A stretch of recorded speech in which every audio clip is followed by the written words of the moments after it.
I used to be very stressed. My life has gone from one stress to another stress. I used to go to psychiatrists. I'm on sleeping pills for many years. But I feel like being a leader, we are under so much pressure that we actually want to hear from other people, like how have they struggled? How did they battle with this certain topic? How did they cope with failure? If you're facing burnout, how do you find balance? It's okay to struggle and live with struggling. Yeah. And the other thing is that they need reasons for everything, which is good, I think. It's a good thing. And how do you come back and bounce back to balance? And I think this is a struggle every day. Because of you and your platform and Mission to the Moon that day, the Thai audience that wants to self-develop, wants to heal themselves, wants to explore, be more curious, they came to the summit. And we're so happy. If you're enjoying the Huddle, you're going to love the Dragonfly Summit. This is the opportunity for you to be a part of a room of almost 3,000 people coming together. Do check out the website, dragonfly360.co, and we hope to invite you to come and join us. You can get 700 baht off with the code DFHUDDLE. Links are below. Now back to the episode. It's my first time. Thank you. We create this space because the founder of Dragonflies, we meet every month to talk about life, the Dragonfly Summit, and in general, we call it the Huddle, where we become vulnerable and we share our personal stories. And we just thought, well, maybe we should create a show out of that. And the girls, Pam Pomperpot and Cindy Serinya, our co-founders, Pam, our founder, they were very skeptical. Like, no, we don't want to do a show. We don't want to talk. But I love these conversations we have. Let's just bring it on. And then they're like, I was like, just do it. My first English speaking podcast. I'm so excited about it because I've never done this before. So I think it's a new vibe. And you are our Dragonfly family. She does all the operations for the summit. And, she's joined us for a year now. And how do you feel? I feel like I'm really a part of something special. I mean, obviously, I helped with the summit last year. And I just, I know Pitap was sharing that you were sad to miss it because we had Stephen Bartlett, Roxy Nafusi, Dr. Shefali. And the more I get to understand the founders' visions of why they're creating Dragonfly is to really help leaders lead well, the more I'm like, okay, I can let go of my business a little bit and focus on this right now because I really believe we're creating something that's going to transform so many lives. And Pam always tell me that she believes that if we kind of empower the leaders from the top, they will make the changes and the ripple effects for everybody who's actually under them. And then I really believe that also in our personal life, I feel like everybody in the family is a leader, whether it's like, the mother, the father, or like myself, or even my helper, and everybody in the family can start taking that responsibility, take ownership, and become that leader in the personal space.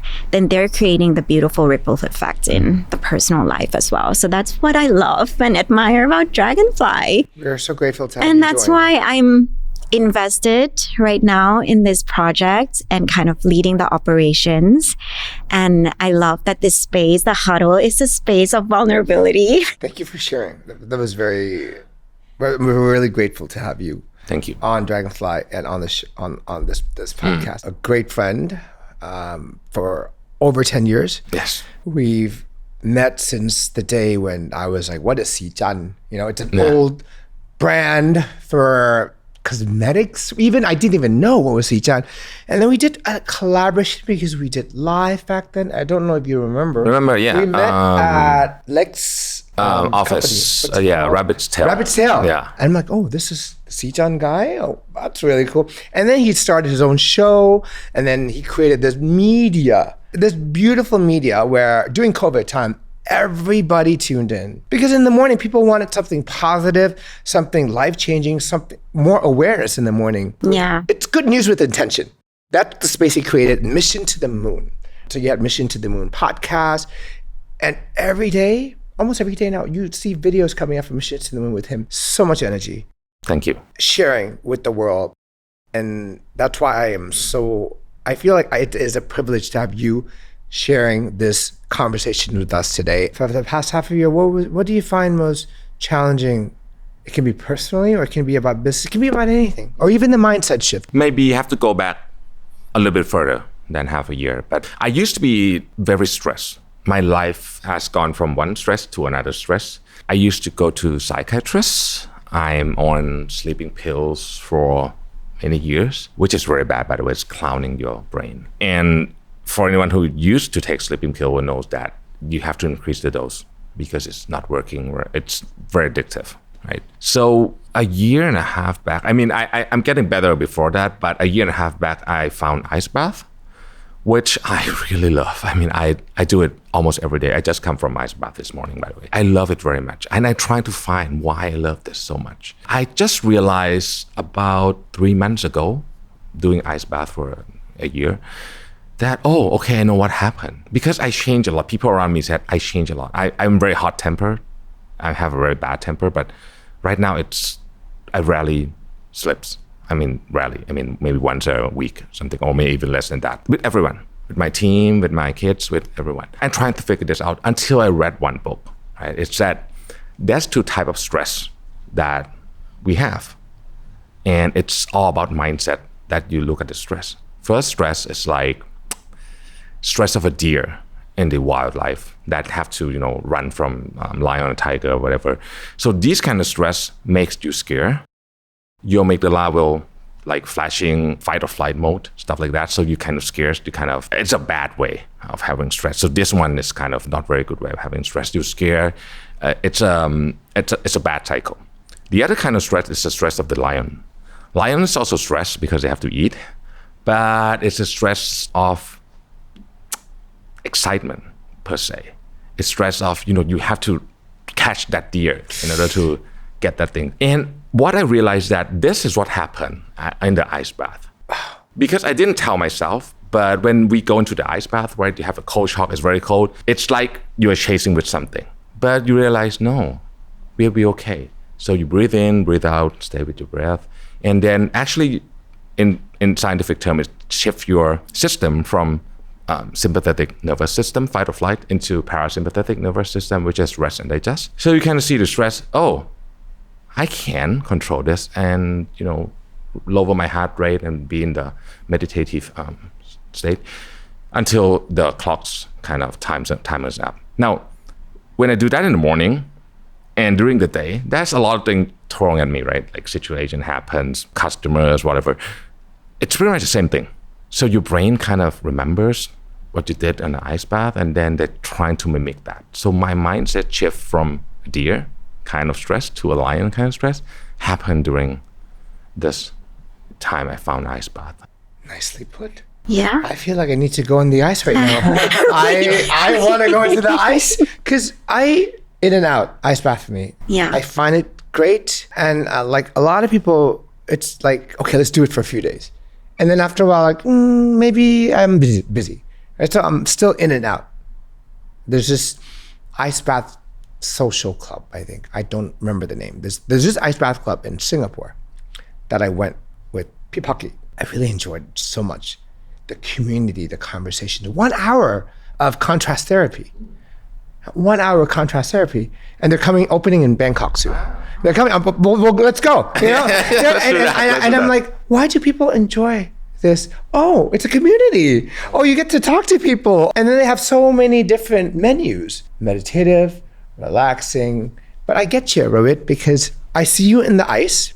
You were probably one of the first preach ice bath, and CK has his ice bath. So everyone is talking about ice bath and ice bath. But for the first time, I realized, wow, it's the lion mindset. Yeah.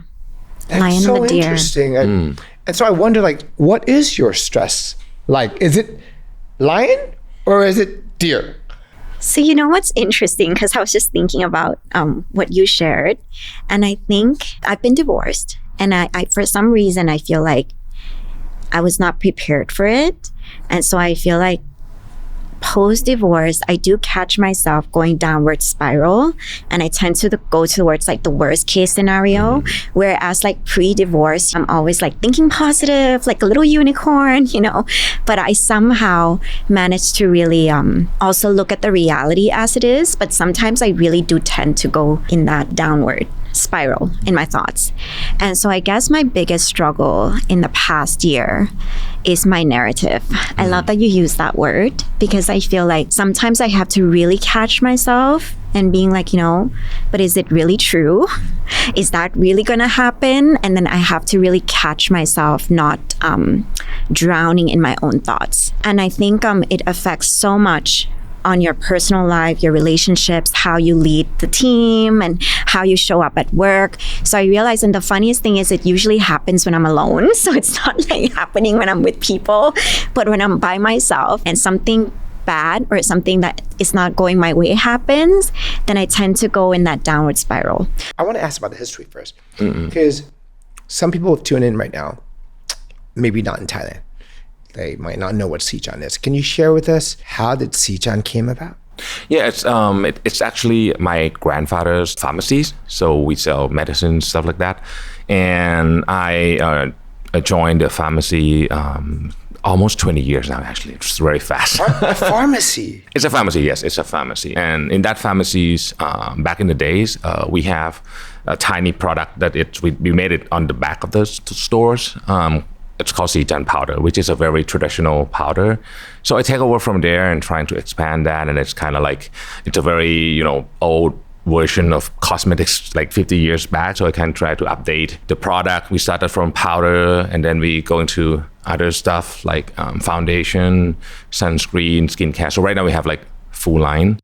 And it's transformed from a very small company into something that much more substantial today, which I'm very proud of, but I will still probably be able to grow much more. Yes. Mm-hmm. That's a short version of it. It's very short, but it was a long. It's good for podcast. Then the shift, right? From being sort of everywhere and a generation would know what Sichan is to shifting to the younger audience. And I see that you also have your latest presenter is Bam Bam. Bam Bam, part of GOT7, or used to be part of GOT7. And amazing results happen. Tell us about that shift in audience and how did it come about? What was the inspiration and what can we learn from that shift? Yes, I think the brand, if we don't do anything, the brand age with the years. We cannot let that happen because most of the brands sells to certain specific age of audience, right? So we have to kind of make the brand look younger or more relevant in precise. So that's what we're trying to do, trying to be more relevant. So that's the whole process of brand building is particularly that. I mean, also your story about how you actually left your full-time job and then you came and there was like just only a typewriter and everything in the company. I think a lot of people actually did not know that when you started, it was like you really shifted everything about your family's business. Yes. So like, do you want to tell us about that? Well, I mean, it started very small because my grandfather, he's a very conservative guy. He has a lot of kids to take care of. And my dad didn't take over the business. So basically he did that by himself until when I joined, he was like 85 or 87. So he's very old, still going to the pharmacies every day. So it's from grandfather to grandson? Yeah. Oh, interesting. Yeah. It skipped a generation. It skipped a generation. I didn't know this. Yeah. So yeah, my dad didn't work here. So he just said, I don't want to do this business. Yeah, so he did something else with his friends and stuff. But so I come back and help my grandfather for a couple of years before he passed away. But during that time, he teach me some values of doing business, And yeah, from that, we grow a little bit. We have a nice people joining, great team. I think I'll give all the credit to my team. I mean, this company is built on a very great team of people and a lot of dedication throughout the years. I think it's kind of very simple story. Actually, it's just we do building this brick by brick. Yeah. So inspiring. I never knew that.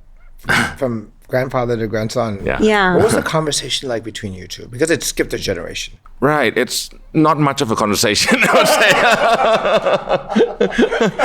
say. Tell us more about that. How did you navigate that? Well, I mean, my grandfather, he teaches me, he speaks very little, by the way, but he teaches me a lot in terms of how to do business. For example, I remember the old original Sichan powder when my grandfather, he made this in the stores back in the day, that during that time, all the ingredients are from Europe, like from big company like Merck and stuff, because there's not much places in the world that can manufacture, like, for example, like calamine or zinc oxide, which is a raw material in powder. And he ordered from Europe, and it's quite expensive. Now, fast forward, I mean, this stuff right now is everywhere. The same ingredient, but he said that we have to keep the quality, so we still need to order from that same source he used like 50, 60 years ago. So he said that quality to the customer is something that cannot be negotiated. I mean, non-negotiable. So I took that to my heart doing product. I think one of the reasons we still here as a company is that we are very serious about what we put in the product and sell to the customers. You mentioned about like values Yes. that your grandfather passed you. I'm actually curious about that because I feel like values are so important, not just in running a business, but in life and in shaping who we are and shaping our characters as well. Yes. So I'm kind of curious now that we're talking about your grandfather, like, you know, what are the values that you actually got from him in those couple of years running that business alongside him? Hardworking, integrity, quality, I would say. That would be something that he tells me every time we have a conversation about anything. I mean, people in that generation, they work so hard. He actually, most of the days he sleep at the stores. I mean, back when he was younger, my grandfather. I mean, I did not work as hard as he did, but I think I believe in the importance of hard work. You do believe in the importance of hard work, but it doesn't mean you have to be there 20 hours, obviously, right? With all these technologies and especially with AI coming in right now. But I do believe that your grandfather enjoyed what he did. Yeah, You know, I think so. And maybe if he were watching the TikToks today, he'd be like, oh, I might not want to stay there the whole time. But that was his world, Yes, right? yes. He enjoyed it. It was hard, but he was so happy. I'm sure he was so happy. Yes. Right? With his business. And I see that in different generations. What you learned then and now is totally different. For instance, I was having a conversation with my nephews, and they had their logic about how they want to live life or how they want to play their video games, because that's what they understand about life at 11 years, because they grew up with that. You know, so saying to them that, no, social media is not good, don't play on your phone. You really need to sit down and see what's the community like. That's their logic. So I'm just trying to share that I now begin to see that you cannot just do apples to apples with different generations, because what works for them might not work for you, and what worked for you might not be their cup of tea as well. Do you see that also happening with your family? Yeah, definitely. Your parents and especially your parents. Yeah, I mean, every generation have their own values, right? What they believe in, what is their, I would say, their narrative for how they see the world. My kids, they have different narratives than I do. Like what? I mean, how they understand the world, for example, which I need to really, okay, this is the one thing that I really trying to kind of discuss with them, because the world today, they see a lot of stuff, like people have a lot of things, like flying nice plane, going to nice places, have nice things and stuff. So their mind is a little bit on what they don't have, you know. So they see things that they don't have, and they went, no, I would like to have this. I said, that is, I think it's good for aspiration, but you also have to focus on what you have to be able to really be happy. And I think this is a struggle every day they're going through. Wow. I mean, that's a struggle, I think, for a everyone. lot of us as well. Yeah, a lot of I get parents and yeah, I think what's happening now, it's okay to struggle. You know? Yeah. It's okay to struggle and live with struggling. Yeah. And the other thing is that they need reasons for everything, which is good, I think. It's a good practice. But if you tell them to do something, they'll ask, the first question is that why did you do this? Yeah. In details too. Not just something that we make up, that it has to be like real. Did you find anything that they asked to be a lesson for yourself? That's like, oh, I should have listened to their, maybe I don't even have a reason back then. Like, was there some instances where you realized that they were actually right? Yeah. I mean, a lot of times they do, because the world is changing so much. For example, I said, you have to be good at math. They said, why? I said, because I think math is like the foundation of all the stuff that you have to learn in the future. But we have AI. I said, okay. So, the conversation is going on like this. But back in the days, right, when our parents tell us you have to be good at math. We kind of, I know. Okay, I'm gonna try to study more. But yeah, I think the worst. I mean, being parents these days are very difficult to navigate. Yeah. Yourself and the kids. On that note, Yeah. note to myself and to everyone out there who does media, you don't need calculus if you want to do media. Okay. I did calculus in my for my minor, what do they call it, major in college. ปริญญาตรีเหรอ ปริญญาตรี ใช่ bachelor's degree Bachelor's degree, yeah right? bachelor's Economics. degree I took calculus. I got an F. I was the only one. I just zoned out. The integral, and then the teacher said, "You need this for your career." I'm like, oh, "Okay." It's been 30 years, 20 years. It was. I don't. Calculus is an AI. yeah I also didn't like algebra. I mean, I did not like it in high school. Do we need algebra? I don't know. I've not used it. Algebra? I have not used algebra since. Rarely. yeah. Not. I don't think we need algebra. Why aren't there any classes about compassion, kindness, Yeah. or even emotions, how to stay with emotions? You don't talk about that in elementary school. Yeah. At all. Yeah, and it's huge. I think that is a very, very big, probably one of the most important things to kind of manage yourself and your happiness. Yeah. How you understand yourself. I think it's very important. Just sometimes to question my thoughts, because I feel like anything that is not questioned, it becomes a narrative that is not true. That's why I also love that your kids ask you question. I feel like it's something that we need to do, but then we don't do it with ourselves. Like we ask other people, but we don't ask our own thoughts. Like I'm not asking my own thoughts. Is it really true? Is it serving me? Is it really true? Is it like the reality? Is it a deer or a lion? Right? Like, yeah. So I feel like that's my antidote to handling stress of life. I would like to add on to that too. Last week, we were having a Dragonfly meeting about the summit, and my team was outside. And then one of the founders said, "Yeah, so what's happening with this sponsor?" And I was like, "Golf." What's happening, golf? And my voice, I reacted, Rawit. I reacted.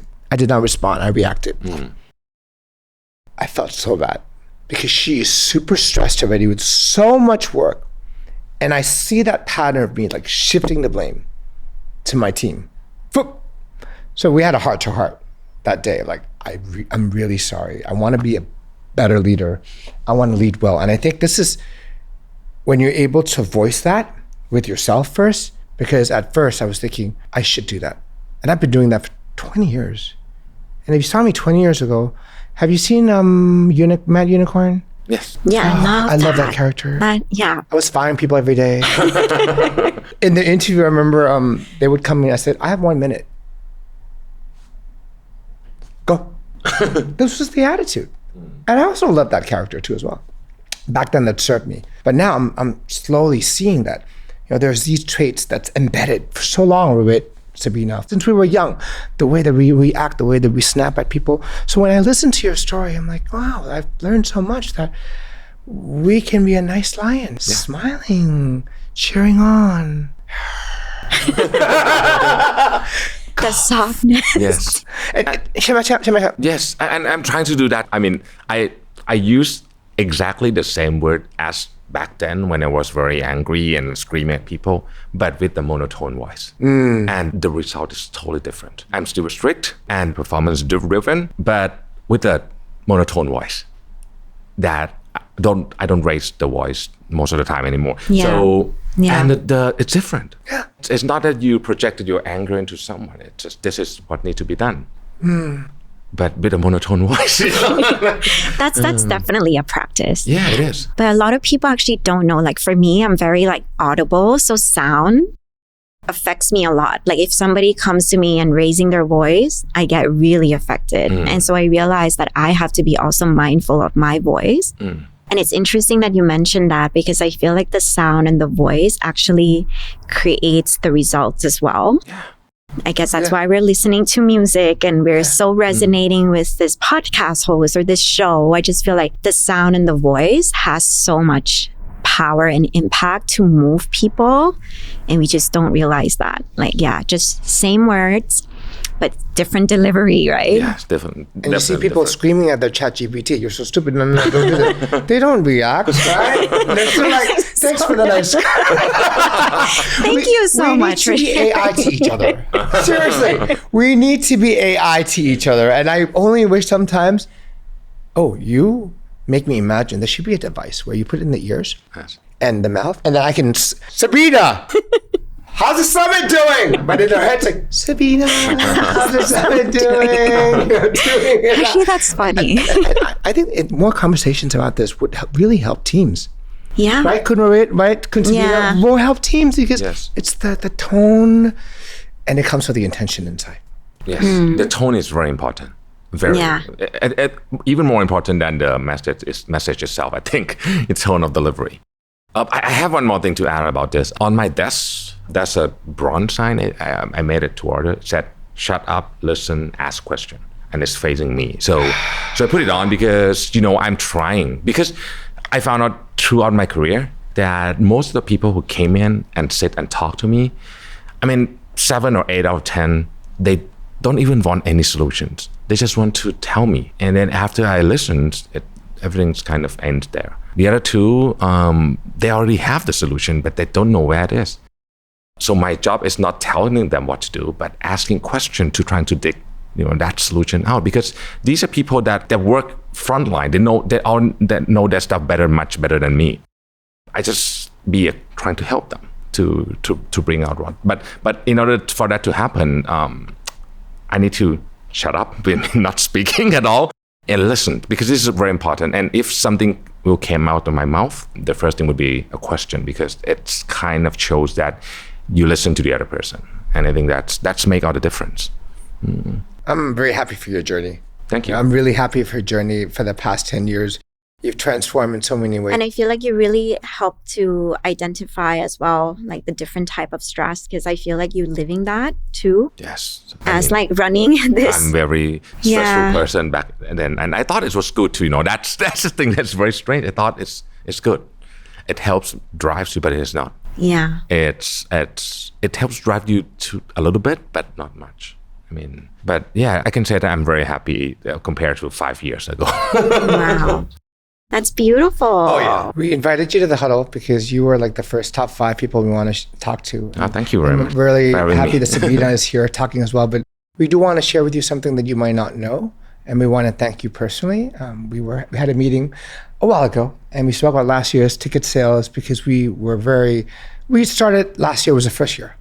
So we went on several programs, and the team shared. We received so much feedback and sales from Mission to the Moon audience, and we want to thank you so much. Yeah, thank you for the support that day that you shared with us. Because looking back, I think it's not easy, doing something new when nobody understands what it is, and then you got to really sort of share. And I find myself doing things that are unexplainable.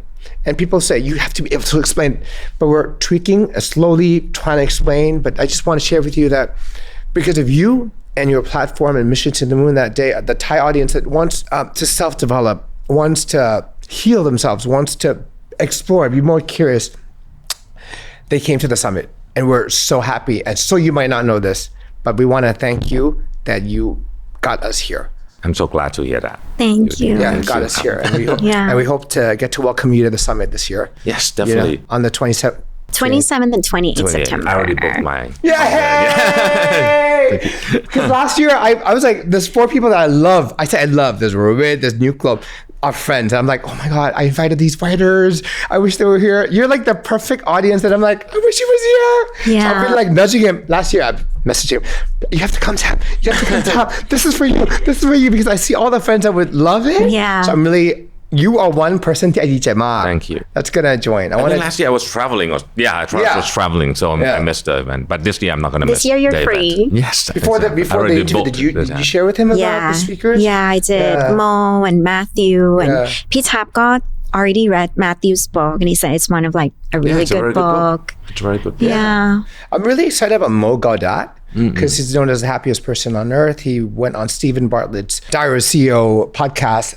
I think top 3 views. Yeah, I think it's at like top 20 3. million. How many million people want to know how to be happy? And from a Google head of Google, and now the happiest man on earth. And so interestingly, he's coming to talk about connecting to AI with love. It's just, I think it's going to be a powerful talk, because I think if we make peace with it, the faster you make peace with it, the faster you will go. Yeah. But another person that I think you would also like is Major. So Major is this hip hop artist that I met in a place so sacred.